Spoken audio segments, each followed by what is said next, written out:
The Ukrainians are saying that the Chernobyl plant is now in the hands of the Russians. I'm joined by our security and defence editor, Deborah Haynes. So, highly significant for many reasons, not least that it's not far from here.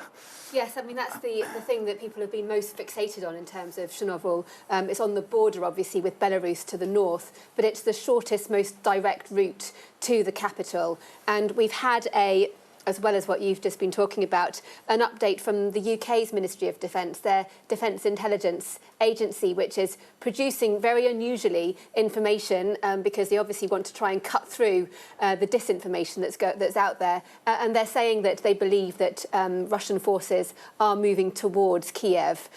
So significant in the sense that it's been taken and it's close to here, but also just dangerous in the fact that it was the site of, one of the worst man-made disasters in our time.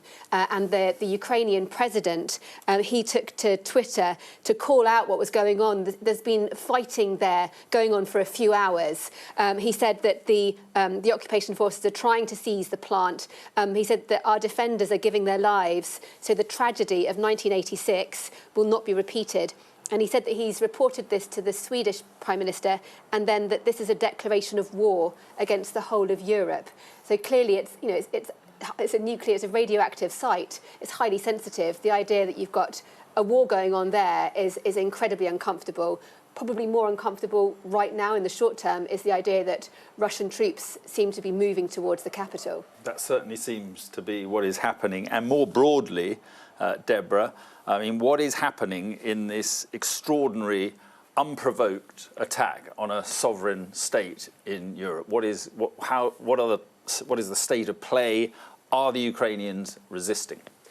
Yes, they are. I mean, we're about 13 hours into the invasion. You'll remember we were woken up to the sound of loud explosions in the distance from here as key targets were taken out by the Russian military. We understand it was precision missile strikes as well as airstrikes going against command and control centres, so areas that would be used to command the Ukrainian armed forces, and also Ukraine's air defence systems. That's significant because if the Russian military are able to disable Ukrainians' ability to shoot their aircraft out of the sky, it gives them that dominance to be able to operate more freely in the airspace over here and obviously then strike against Ukrainian targets.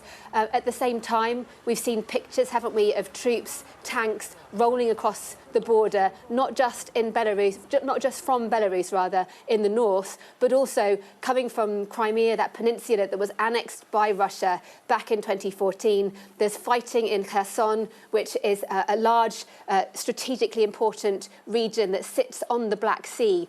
Clashes going on right now down there. And then at the same time as that, we understand the Ukrainian military is putting up a strong resistance, but that there are heavy casualties on both sides. And we don't have the most recent numbers on that. But a huge, huge battle for this country is underway right now. And what we can say tonight is that this is a fully fledged invasion of this country.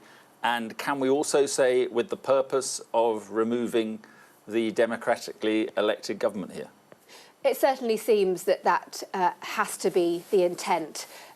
This is not a limited incursion, which some people thought might be the most likely outcome if President Putin did decide to go for the military option. The fact that they are striking north, east, south across the country, multiple targets, going after, like I said, those command and control centres. Also, there have been explosions that we've seen around power plants as well. A dam, we've seen the military moving around there, which means an intent to take control of critical national infrastructure. That is also incredibly important. If you want to cripple a government, if you want to bring a country to its knees, you don't just go after the military, you also go after the basic services, power, light, electricity, the internet. It's still working here at the moment, but we can expect that to be impacted in the coming hours, maybe days. But this is happening incredibly quickly. The fact that you now have Russian forces moving towards Kyiv, unimaginable just 24 hours ago.